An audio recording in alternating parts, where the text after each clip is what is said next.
Right. So I always like to start with a bit of wisdom and then we're gonna go into like the planning.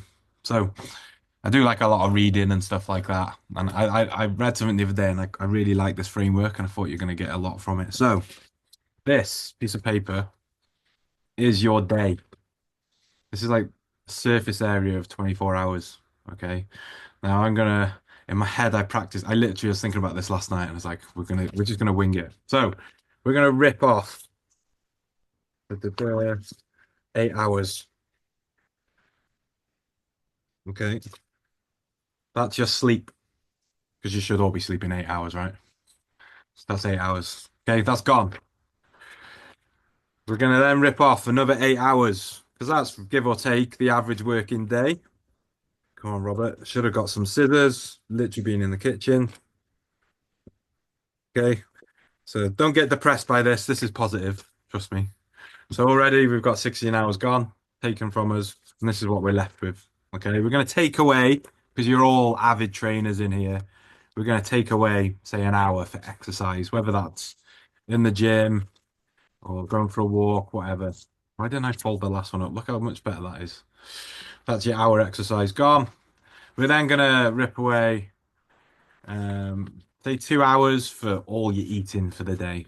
Sit down meals or just accumulated over the day. That's your 2 hours gone. Can't eat much better. That's ripped. We're then gonna take away an hour for say travel.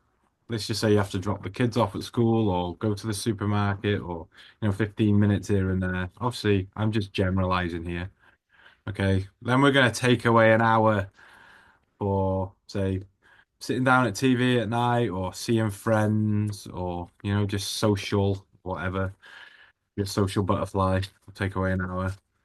Then we're left with like 3 hours for like just maybe it might be cleaning your house, flow time, sitting on your phone, life. Okay. So that's what we're left with. Pretty mad that, isn't it? If when you break it down like that, this isn't all negative, trust me.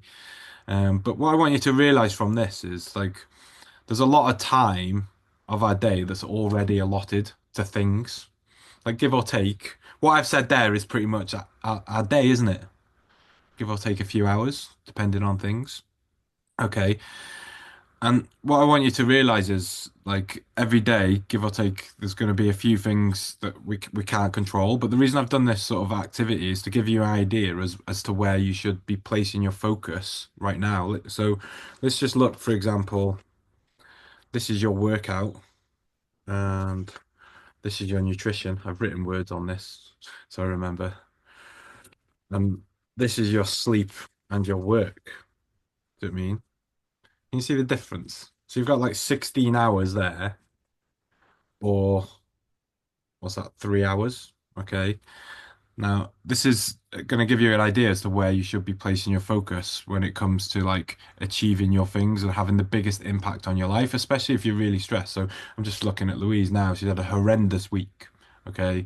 Like the capacity to train and eat a certain way has probably been compromised a little bit. Okay. You don't, but like this is where in these moments, if we place our focus on sleep and work, okay, like prioritizing sleep boundaries, going to bed at a certain time, your morning routine, even work, starting and finishing at a certain time. It is really hard, I do get that.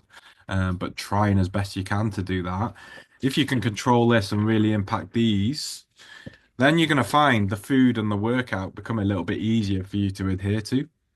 Okay. So it just gives you a little bit of an idea as to where is best to place your focus when like things are challenged because like Louise doesn't always have horrendous weeks. Okay, she has weeks like well she's had a good spell of just training regularly, being accountable, going to the gym regularly. This is one week. Okay, like and I'm using you as an example here because I've got it here, Louise, not picking on you. But if in this week, for example, we were to be like, right, the workout and the food, which you probably beat yourself up this week because you've not been able to do what you normally would. Okay. Like you said there, I've not done what I said I would. But rather than focusing on the workout and the food, what if we just focused on the biggest things? Okay. So the biggest things I've got here are sleep, okay, work, and like the life stuff, the flow stuff, the errands. Do you know what I mean? Who you're surrounding yourselves with. Like, and like I said, funnily enough, if we focused on these things, like this, how good do you feel after a good night's sleep? Everyone does. No one's Yeah. woke up and gone, oh my God, I feel terrible. I slept all night and no one kept me up. No one says that. But if you focus on that and you get to bed at a certain time and you've got your boundaries are in place around your phone and this, that, and the other, that's going to make the decisions around food and the energy to want to do the workout a little bit better, especially when things are challenging. So I did that exercise just to get you to see on a visual scale, like rather than focus on these small things, let's just focus on these bigger areas of your life. And the great thing is, like I said, they will unlock these areas, which will then help the, you know what I mean? It goes swings and roundabouts. So let me know what you think. Has that made has that been useful? Has that been, or are you just like confused or lost? But I always like to get you thinking a little bit differently.